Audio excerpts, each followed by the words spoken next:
بسم الله الرحمن الرحيم. الحمد لله رب العالمين والصلاة والسلام على رسوله الكريم وعلى آله وأصحابه أجمعين. أما بعد،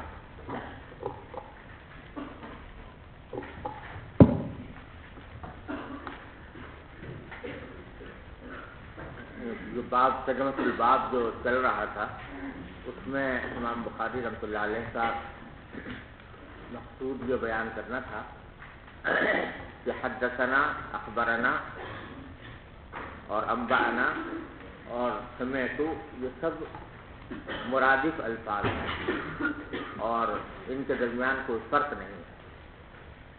چاہے استاد پڑھے شاگرد سنے یا شاگرد پڑھے اور استاد سنے، دونوں صورتوں میں ان میں سے ہر لفظ استعمال کیا جا سکتا ہے، حدثنا بھی، اخبرنا بھی اور انبأنا بھی. اب اس کو ثابت کرنے کے لیے ایک تو پیچھے مختلف حدیثیں روایت کی تھی ترجمۃ الباب میں تعلیقاً، جس میں کہیں حدثنا آیا ہے، کہیں سمعت آیا ہے، کہیں عن آیا ہے، اور یہ سب الفاظ استعمال کیے جاتے رہے ہیں. اب ایک حدیث مرفوع سے اس پر استدلال کر رہے ہیں، اور وہ حدیث ہے حضرت عبداللہ بن عمر رضی اللہ تعالیٰ عنہما کی. قال قال رسول اللہ صلی اللہ علیہ وسلم، کہ ایک مرتبہ رسول کریم صلی اللہ علیہ وسلم نے ارشاد فرمایا کہ انما من الشجر شجرۃ لا يسقط ورقها، کہ درختوں میں ایک درخت ایسا ہے جس کے پتے نہیں گرتے. وانها مثل المسلم، اور وہ درخت مسلمان کی طرح ہے، مسلمان جیسا ہے، یعنی مسلمان کے حالات اور اس درخت کے حالات ایک دوسرے کے مشابہ ہیں. حدثونی ماہیہ، صحابہ کرام سے آپ نے بطور امتحان کے پوچھا کہ بتاؤ مجھے کہ وہ کون سا درخت ہے جو مسلمان کے مانند ہے، اس کے پتے نہیں گرتے. قال فوقع الناس فی شجر البوادی، تو عبداللہ بن عمر فرماتے ہیں کہ جو لوگ موجود تھے وہ جا پڑے صحراؤں کے درختوں میں.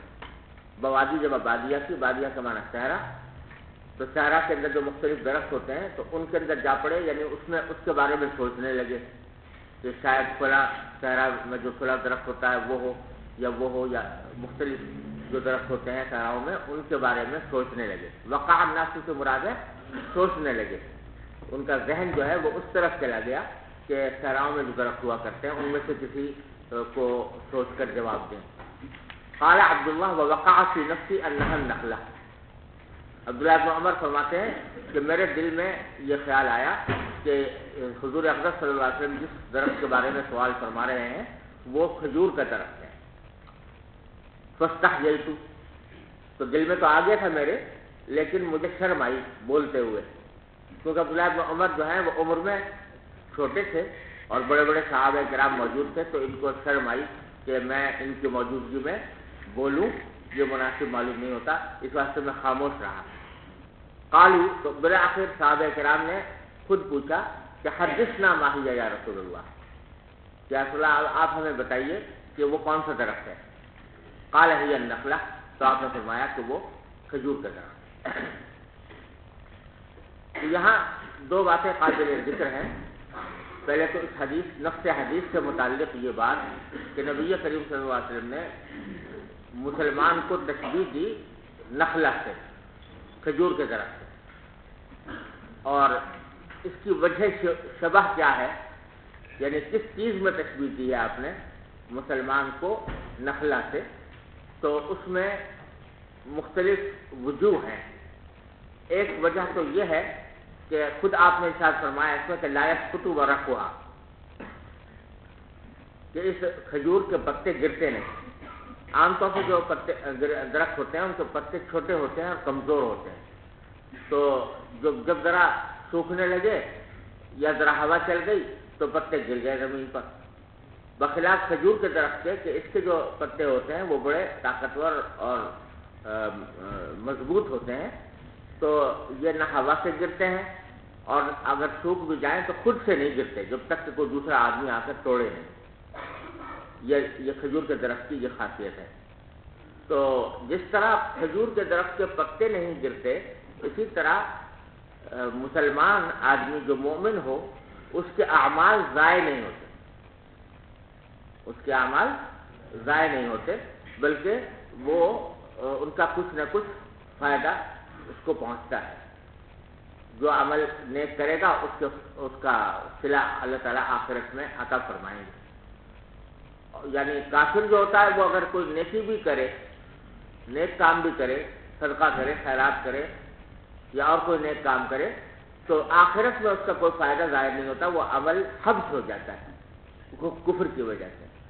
لیکن جو مومن ہے وہ جو کوئی عمل کرتا ہے تو وہ اعمال اس کے باقی رہتے ہیں اور بالآخر آخرت میں ان کا صلہ اس کو ملتا ہے۔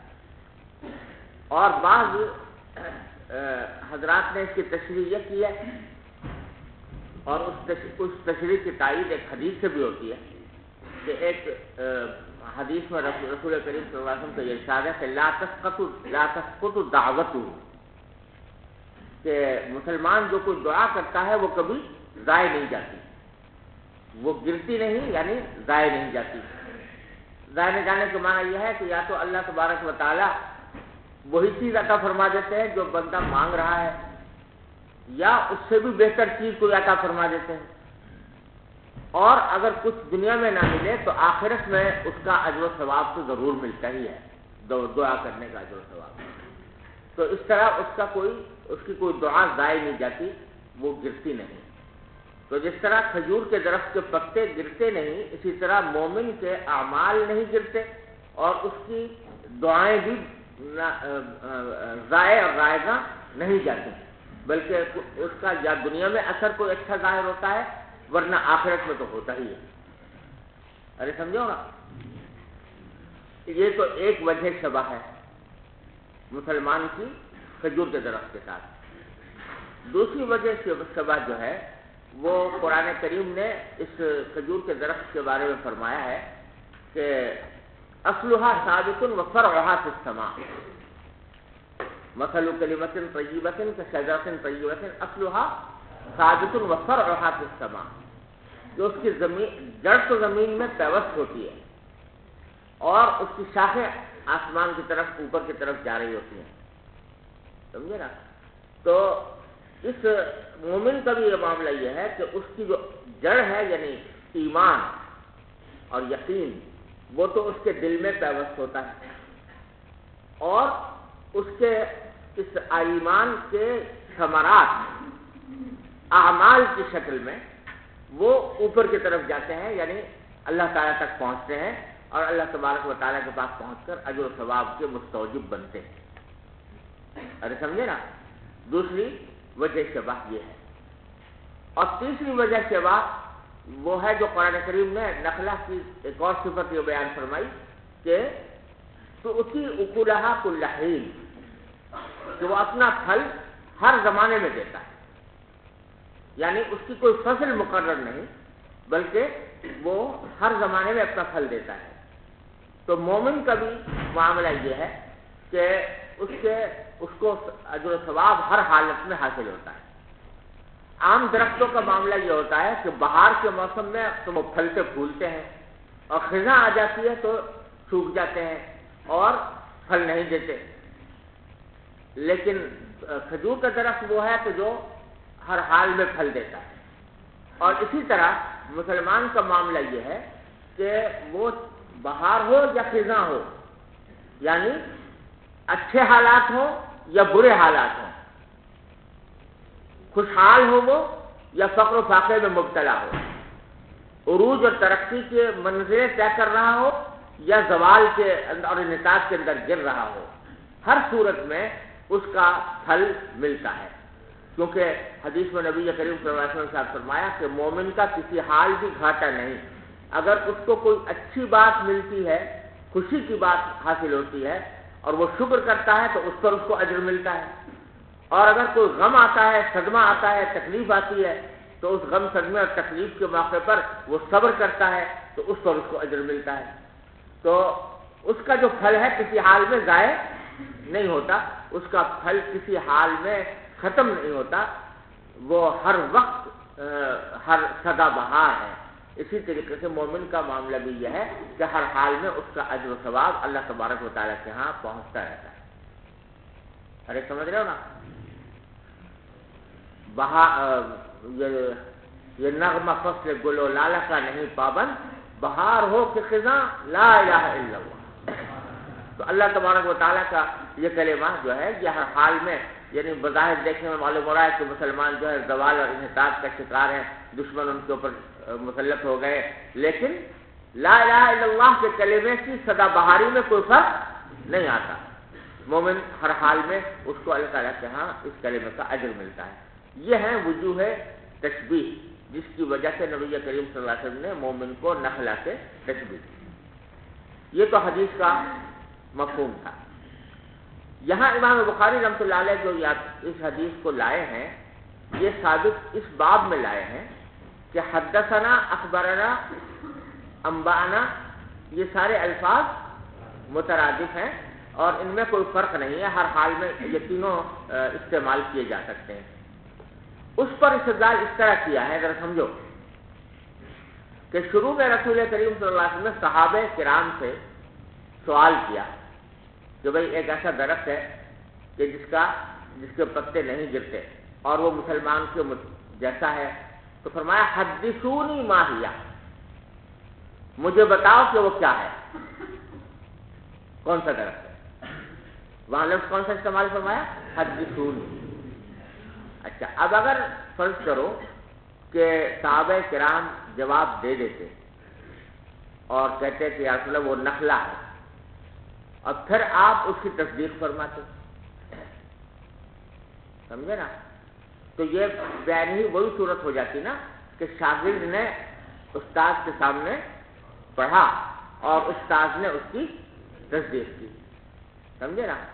تو اس وقت جو صحابہ کرام جو بات کہتے اس کو آپ نے تحدیث سے تعبیر فرمایا، حدثونی ما ہی، مجھے بتاؤ وہ کیا ہے، سمجھ رہے نا۔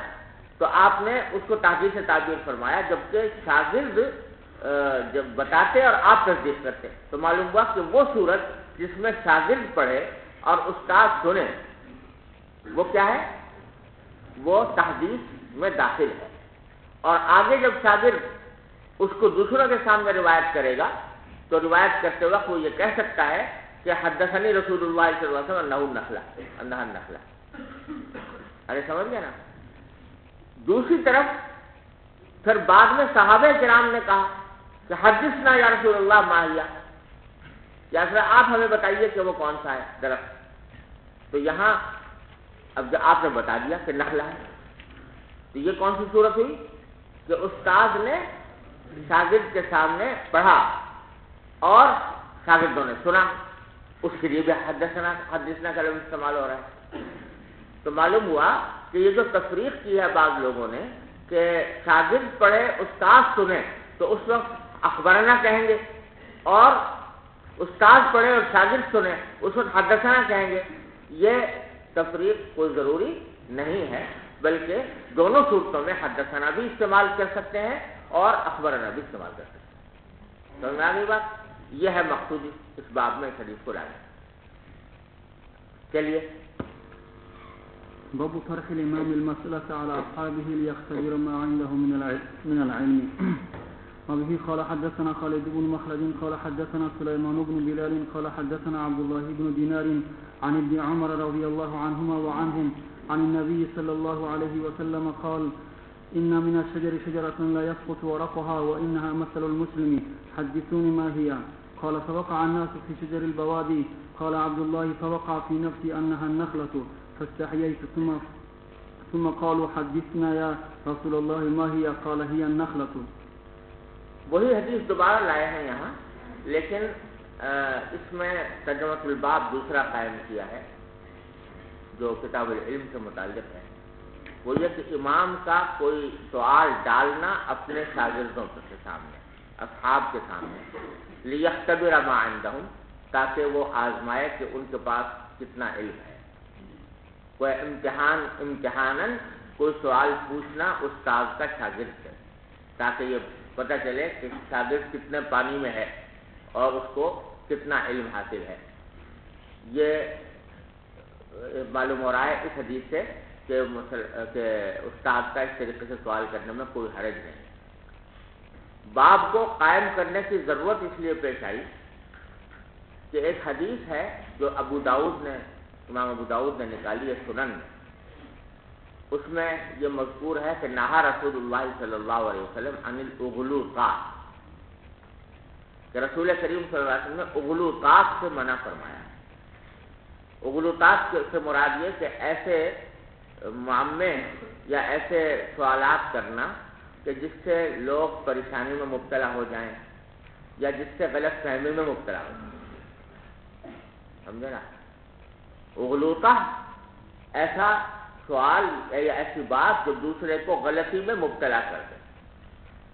تو غلطی میں مبتلا کر دے، یا تو غلط فہمی پیدا ہو گئی اس کی وجہ سے، یا بیچارہ پریشان ہو گیا، تو اس کو اغلوطہ کہتے ہیں. رسول کریم صلی اللہ علیہ وسلم نے اس سے منع فرمایا. اس حدیث کی وجہ سے کسی کو یہ شبہ ہو سکتا تھا کہ اگر استاد جو ہے وہ شاگردوں سے کوئی ایسا سوال کرے جس میں وہ چکر کھا جائیں تو ایسا سوال کرنا شاید جائز نہ ہو. تو اس شبے کے ازالے کے لیے امام بخاری نے یہ باب قائم کیا کہ نہیں، امام اگر کوئی سوال کرے اپنے اصحاب سے ان کے علم کا مبلغ معلوم کرنے کے لیے، اندازہ کرنے کے لیے، تو اس میں کوئی مذائقہ نہیں. اور یہ مسئلہ اسی حدیث سے نکال لیا جو عبداللہ بن عمر کی حدیث آپ نے پڑھی تھی ابھی، اس واسطے کہ اس حدیث میں نبی کریم صلی اللہ علیہ وسلم نے خود سوال ڈالا صحابہ کرام کے سامنے، اور آپ نے ان سے سوال کیا کہ تم بتاؤ، اس کا جواب دو. تو اس سے پتہ چلا کہ استاد کے اس طرح کرنے میں کوئی مذائقہ نہیں. حضرت عبداللہ بن عمر رضی اللہ تعالیٰ عنہ اگرچہ سمجھ گئے تھے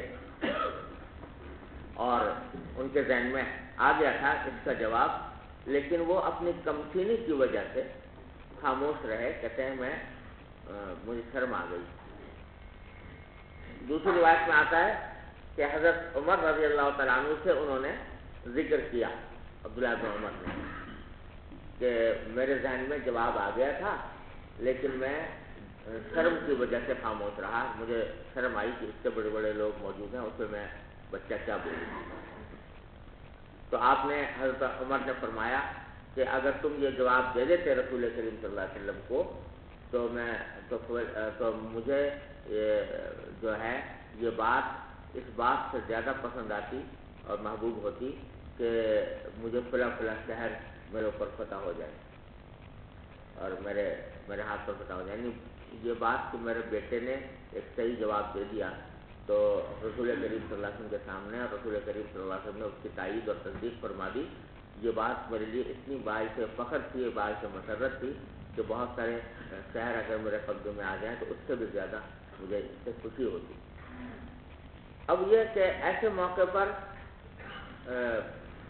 حضرت عمر نے یہ تو فرما دیا کہ بھائی مجھے خوشی ہوتی اگر تم بتاتے، لیکن ساتھ ہی ان کو کوئی ملامت بھی نہیں کی حضرت عمر نے کہ تم نے بتایا کیوں نہیں، کوئی ملامت بھی نہیں کی.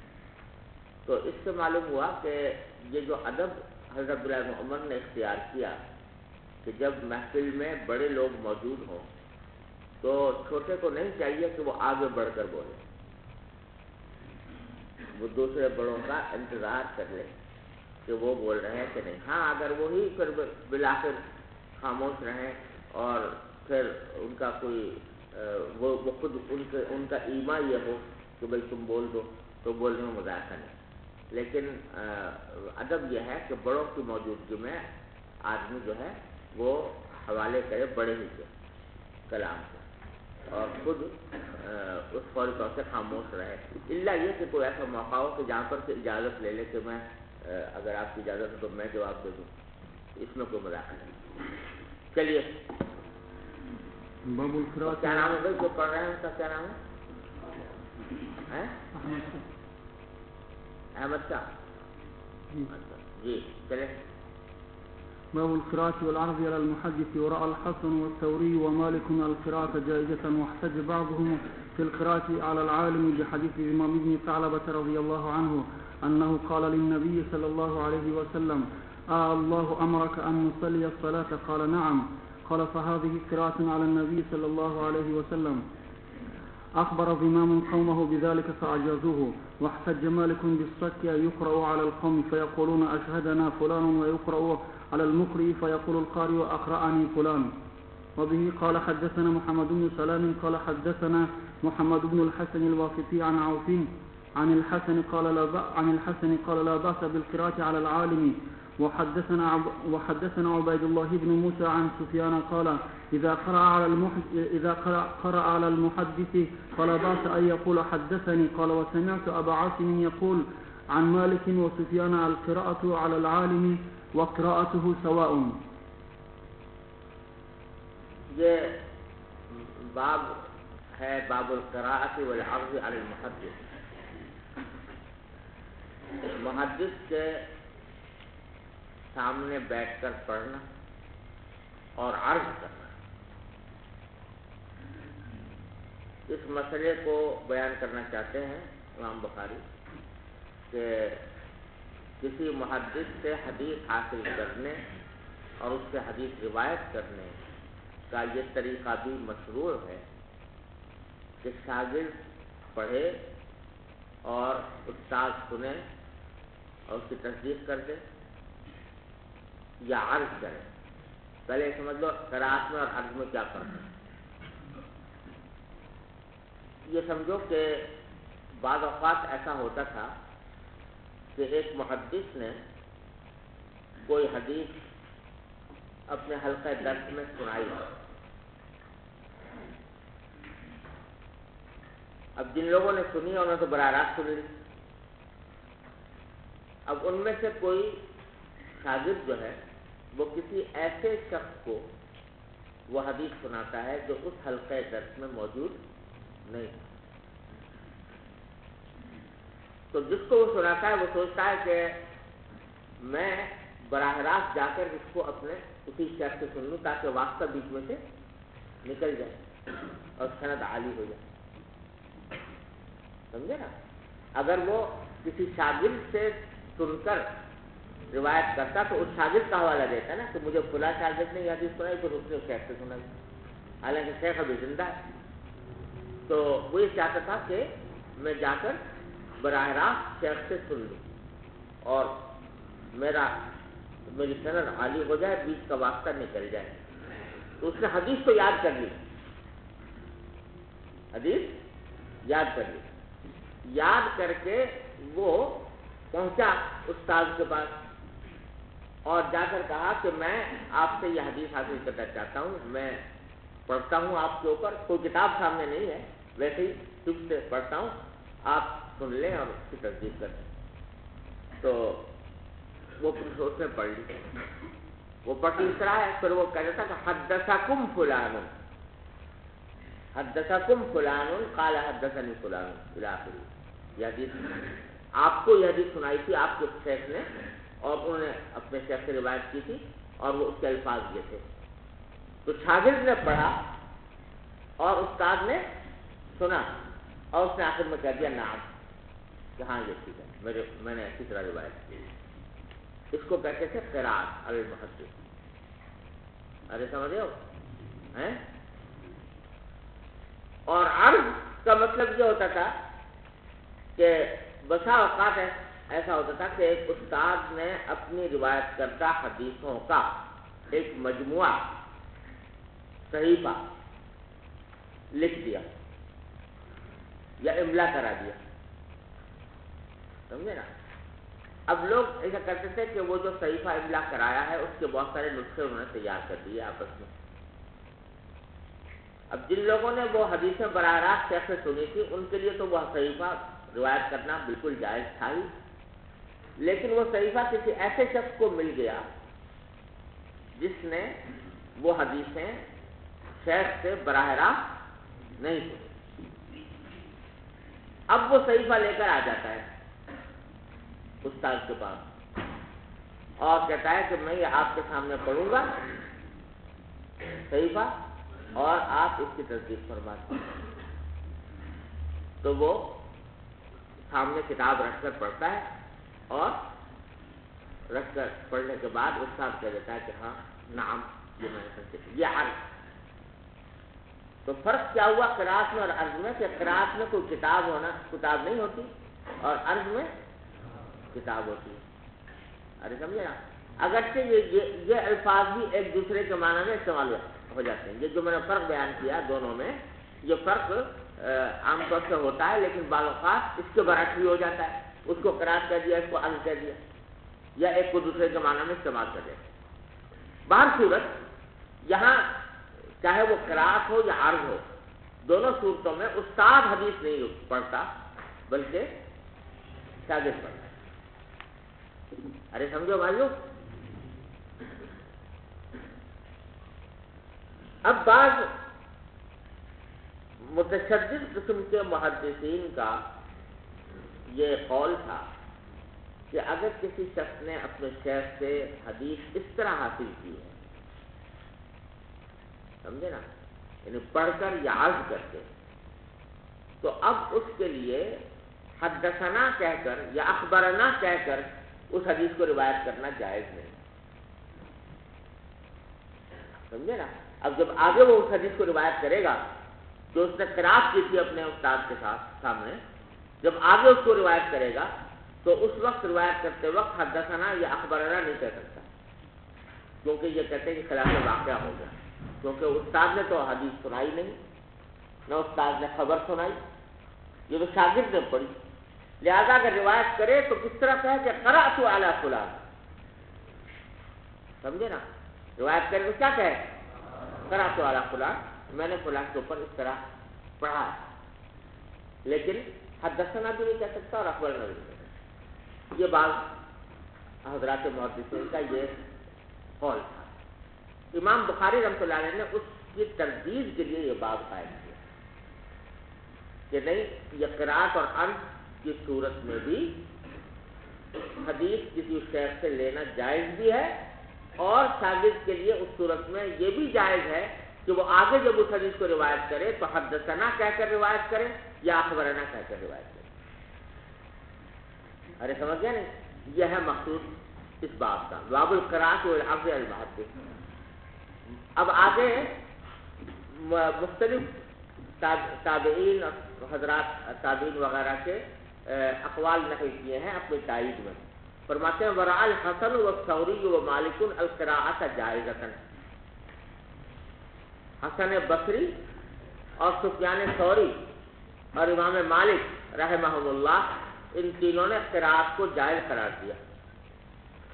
یعنی یہ کہا کہ اگر شاگرد آ کر پڑھے استاد کے سامنے تو یہ صورت بھی پڑھنے کی جائز ہے. اور جائز ہونے کے معنی یہ بھی ہے کہ آگے وہ اخبرنا یا حدثنا کہہ کر روایت کر سکتا ہے. سمجھے بھائیو؟ اور امام مالک تو خاص طور سے اس بارے میں بہت مشہور ہے. یعنی امام مالک جہاں درس دینے کا طریقہ ہمیشہ یہی ہوتا تھا، وہ خود نہیں پڑھتے حدیث بلکہ شاگرد سے پڑھواتے تھے اور بعد میں تصدیق کرتے تھے. اور وہ اس طریقے کو اس لیے ترجیح دیتے تھے کہ فرماتے تھے کہ اس سے طالب علم کی توجہ زیادہ رہتی ہے. اگر استاد تو بول رہا ہے اور شاگرد تم جیسے بیٹھے سن رہے ہیں، کوئی اوم رہا ہے، کوئی کسی کا دماغ کہیں ہے، کسی کا دل کہیں ہے، تو اس سے پوری طریقے سے علم حاصل نہیں ہوتا. لیکن اگر خود دماغ پہ بوجھ پڑ جائے شاگرد سے کہ مجھے پڑھنا ہے تو اس سے اس کی توجہ اور ارتکاز زیادہ ہوگا. امام مالک نے ہمیشہ یہی طریقہ اختیار کیا ہوا تھا. صرف ایک شاگرد ہیں جن کے لیے انہوں نے طریقہ چھوڑا، اور وہ تھے امام محمد ابن حسن شیبانی رحمۃ اللہ. امام ابو حنیفہ کے شاگرد جو تھے، وہ جب گئے پڑھنے تو امام مالک نے ان کا یہ اعزاز فرمایا کہ ان کو خود حدیثیں پڑھ کے پڑھا، ورنہ سب لوگوں کے ساتھ اخبار کا طریقہ، کوئی عرض کا طریقہ اختیار فرما. واحتج بعضهم بقراءة العالم بحدیث الرمام بن ثعلبہ.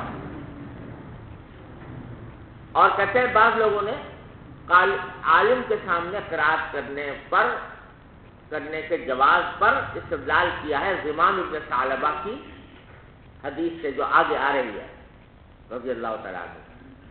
یہ امام ابن ثعلبہ رضی اللہ تعالیٰ عنہ آئے تھے نبی کریم صلی اللہ علیہ وسلم کے سامنے، اور آگے حدیث تفصیل سے آ رہی ہے کہ اس میں آپ کے بعد پوچھا کہ اللہ امرک بہذا، کیا آپ کو اللہ نے یہ حکم دیا ہے کہ 5 نمازیں پڑھیں مثلا؟ تو آپ نے فرمایا نعم. تو وہ پڑھ رہے تھے اور حضور صلی اللہ علیہ وسلم تصدیق فرما رہے تھے. تو اس سے معلوم ہوا کہ عرض جائز ہے، اور ساتھ میں یہ بھی معلوم ہوا کہ صحابی قراءت نبی صلی اللہ علیہ وسلم، جو کچھ امام ابن ثعلبہ سوال کر رہے تھے اور حضرت صلی اللہ علیہ وسلم اس کا جواب دے رہے تھے، تو یہ قراءت تھی نبی کریم صلی اللہ علیہ وسلم کے سامنے. وَأَخْبَرَ زِمَامٌ قَوْمَهُ بِذَلِكَ، اور پھر زمام ابن ثعلبہ نے جا کر اپنے قوم کو یہ باتیں بتائیں کہ مجھے رسول اللہ صلی اللہ علیہ وسلم یہ حکم دیا ہے کہ نمازیں پڑھو. سمجھے نا؟ حالانکہ حضور نے براہ راست یہ نہیں فرمایا تھا، بلکہ انہوں نے پوچھا تھا کہ کیا 5 نمازیں فرض ہیں؟ آپ نے فرمایا ہاں. لیکن جا کر انہوں نے کیا بتایا ہوگا کہ رسول کریم صلی اللہ علیہ وسلم نے 5 نمازوں کی فرضیت کا حکم دیا ہے. تو معلوم ہوا کہ وہ بعد میں اخبرنا یا حدثنا کہہ کر روایت کرتا ہے. ارے سمجھ گئے بھائی؟ وَاحْتَجَّ مَالِكٌ بِالسَّقْطِ يُقْرَأُ عَلَى الْقَوْمِ فَيَقُولُونَ أَشْهَدْنَا فُلَانَ. امام مالک رحمۃ اللہ نے اس پر ایک اور طریقے سے بھی استدلال کیا ہے. اس پر ایک اور طریقے سے بھی استدلال کیا ہے. وہ یہ ہے کہ سخت کہتے ہیں اس دستاویز کو جو کوئی مقروض اپنے مقرض کے حق میں لکھتا ہے. ایک کاغذ لکھا کہ میں نے فلاں شخص سے اتنا قرض لیا ہے، میرے ذمے فلاں کا اتنا قرض واجب ہے. یہ دستاویز جو ہے اس کو کہتے ہیں سخت. ارے سمجھو؟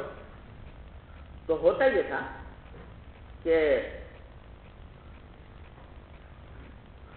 جب کوئی بڑا قرض کوئی شخص لیتا تو مقرض کہتا تھا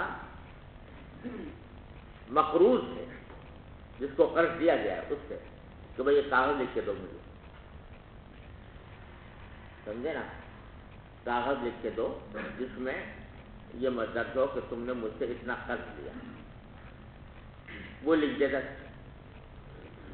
اب جب لکھ دیا تو مقرض کہتا تھا کہ اب اس پر مجھے گواہ بنانا. کیا بنانے؟ گواہ بنانے. تو اب وہ گواہ کو تلاش کر کے لایا، 2 گواہ، اور تلاش کر کے لا کر اس نے مجلس میں بٹھا دیا. تو ان گواہوں کے سامنے پھر وہ سخت پڑھتا تھا، مقرض پڑھ رہا ہے. سمجھے؟ مقرض جس نے قرض دیا تھا وہ تحریر پڑھ رہا ہے. لکھی کس نے تھی؟ مقروض نے. لیکن پڑھ رہا ہے کون؟ مقرض. اور پڑھ کر سناتا ہے کہ دیکھو بھائی یہ مقروض نے یہ تحریر لکھی ہے، اب تم سب سن لو اور اس کے گواہ بھی بنو. تو اس نے پڑھ کر سنایا اور مقروض جس نے تحریر لکھی تھی وہ سنتا رہا اور سرا لاتا رہا، یا آخر میں کہہ دیا کہ ہاں یہ تحریر میری ہے. سمجھے کہ نہیں؟ تو اس کو جو گواہ بنے ہیں انہوں نے خود تحریر لکھتے ہوئے نہیں دیکھا. مقروض نے خود پڑھ کے نہیں سنائی. سنائی کس نے پڑھ کر؟ مقرض نے. اور اس نے مقروض نے اس کی تصدیق کی. تو یہ صورت بھی کیا ہوئی؟ عرض کی ہوئی نا. عرض کی ہوئی کہ مقروض جسے تحریر لکھی تھی اس نے خود نہیں پڑھا، ایک اور نے پڑھا اور پڑھ کر اس مقروض نے تصدیق کی اس کی. تو وہ عرض کی صورت تھی.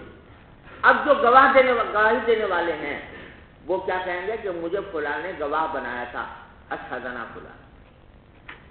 حالانکہ جس شخص کی تحریر ہے نہ اس نے پڑھا اور نہ اس نے گواہ اس طرح بنائے، لیکن یہ سب عمل کرنے کے بعد وہ آگے کہتے ہیں کہ مجھے فلاں نے گواہ بنایا اس وقت. ارے سمجھ گیا؟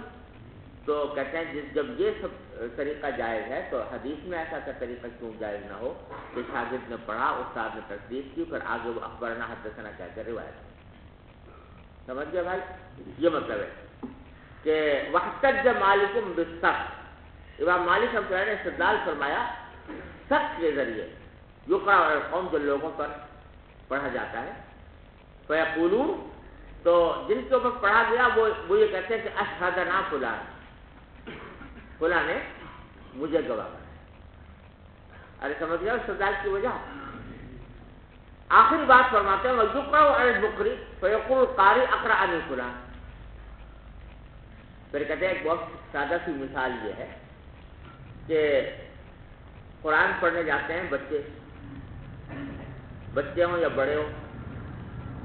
جو قرآن کا معلم ہوتا ہے وہ عام طور پر اس طرح ہوتا ہے کہ شاگرد سے پڑھواتا ہے نیا سبق. شروع میں تو ایسا ہوتا ہے کہ جب تک حروف کی پہچان نہیں ہوئی، الفاظ کو پڑھنے کا طریقہ نہیں آیا، تو اس وقت استاد ہجے کرا کے پڑھاتا ہے. لیکن بعد میں جب ذرا حروف کی پہچان ہو گئی تو آگے سارا قرآن اس طرح پڑھاتے ہیں کہ شاگرد پڑھتا ہے اور استاد سنتا ہے، اور اگر غلطی ہوتی ہے کہیں شاگرد سے تو وہاں استاد ٹوک دیتا ہے کہ نہیں اس کو اس طرح پڑھو. تو بعد میں جب بچہ پڑھ چکا ہوتا ہے سارا قرآن تو کیا کہتے ہیں مجھے کس نے پڑھایا قرآن؟ فلاں نے پڑھایا. حالانکہ اس نے خود نہیں پڑھا تھا بلکہ پڑھا شاگرد نے تھا، لیکن شاگرد کے پڑھنے کے باوجود وہ یہ کہتا ہے کہ مجھے فلاں نے پڑھایا، کیونکہ یہ طریقہ بھی پڑھانے کی تاریخ میں داخل ہے. تو جب قرآن کریم میں یہ بات ہو سکتی ہے کہ شاگرد پڑھے، استاد سن کر تصدیق کرے اور پھر شاگرد اس کو منسوب کرے استاد کی طرف، تو حدیث میں ایسا ہونے میں کیا مزہ آتا ہے کہ شاگرد پڑھے اور استاد سنے، تصدیق کرے، اور پھر بعد میں شاگرد کہے کہ مجھے حدیث فلاں نے سنائی، یہ فلاں نے پڑھائی. سمجھ گئے نا؟ یہ ہے استدلال. وَيُقْرَأُ عَلَى الْمُقْرِئِ، اور پڑھا جاتا ہے قرآن مقری کے اوپر.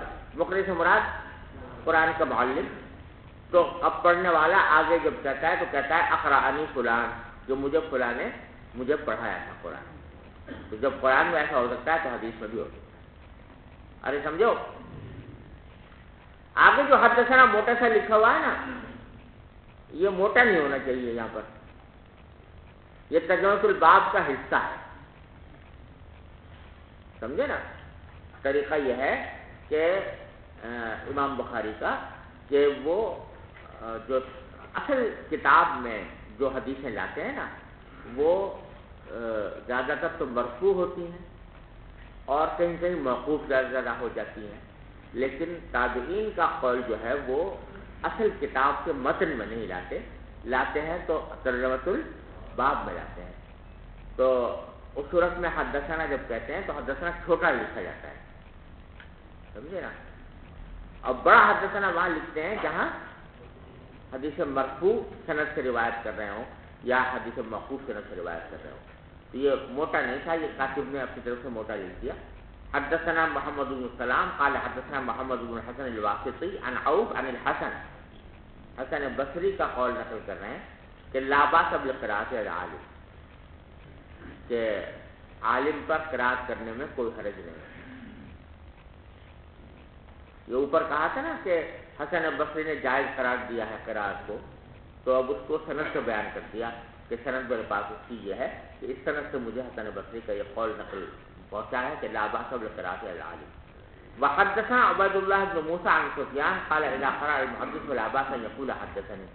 اور سفیان ثوری کا قول نقل کیا تھا نا اوپر، اس کی بھی سند بیان کر دی کہ سفیان کا کہنا یہ ہے کہ اگر کوئی شخص محدث پر پڑھے تو کچھ حرج نہیں ہے کہ وہ آگے جا کر یہ کہے کہ حدثنی.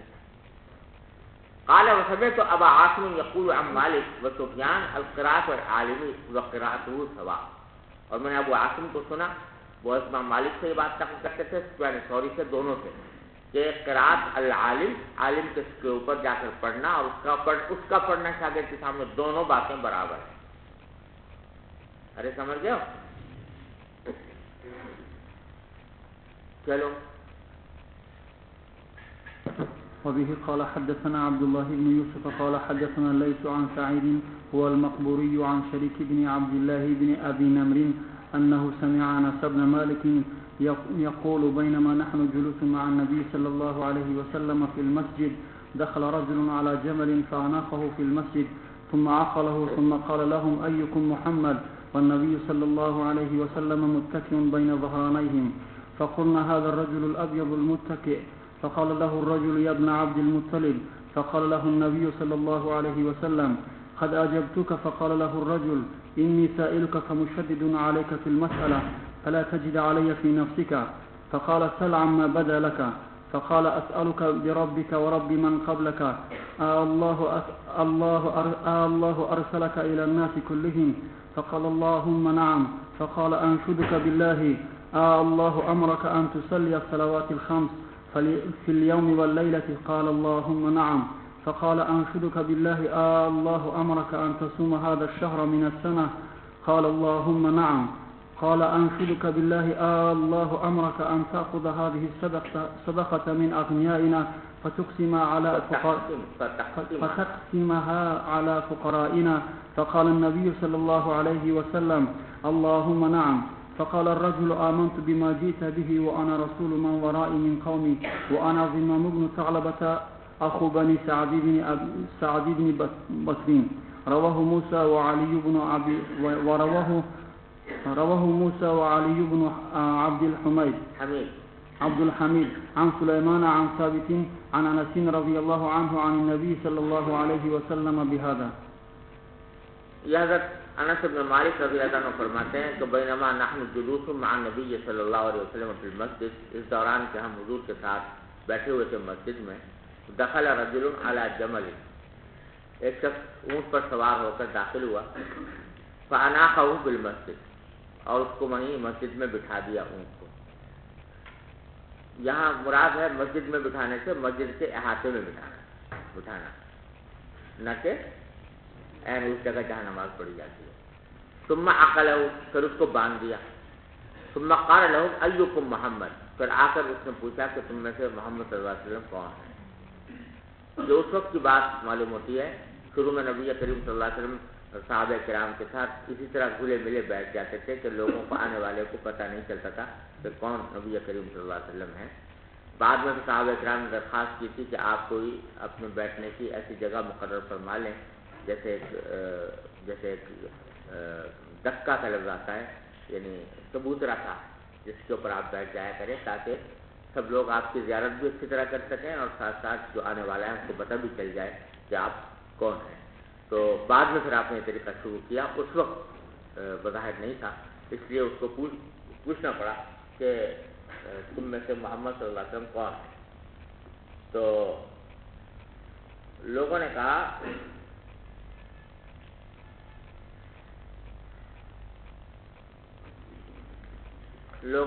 کہ یعنی کہتے ہیں نبی صلی اللہ علیہ وسلم متکئ بین ظہرانیہ، نبی کریم صلی اللہ علیہ وسلم تکیہ لگائے ہوئے بیٹھے تھے ان کے درمیان.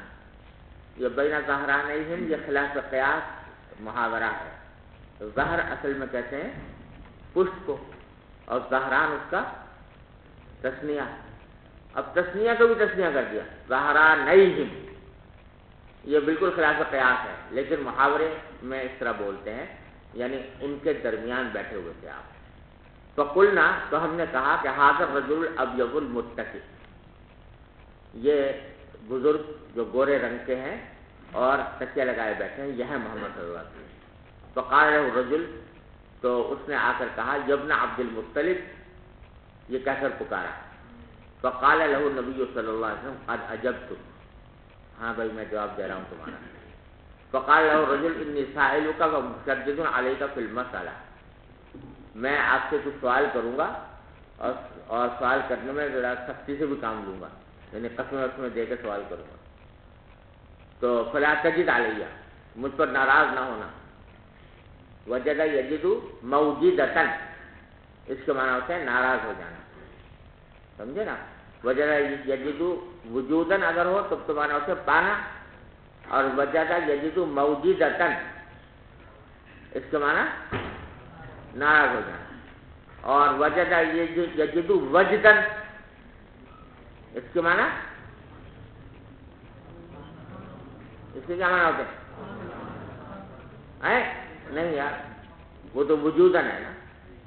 وجد یجد وجدن اگر مصدر آئے تو اس کے معنی ہوتے ہیں غم کرنا، صدمہ کرنا، سمجھے نا. اور صدمہ کرنا بھی ہوتا ہے بعض اوقات، اور اس کے معنی خوش ہونے کے بعد میں سے، یعنی خوشی کے معنی بھی ہوتا ہے اور غم کے معنی بھی ہوتا ہے. اور موجودہ جب اس کا آتا ہے مصدر تو اس کے معنی غصہ کرنے کے ہوتے ہیں.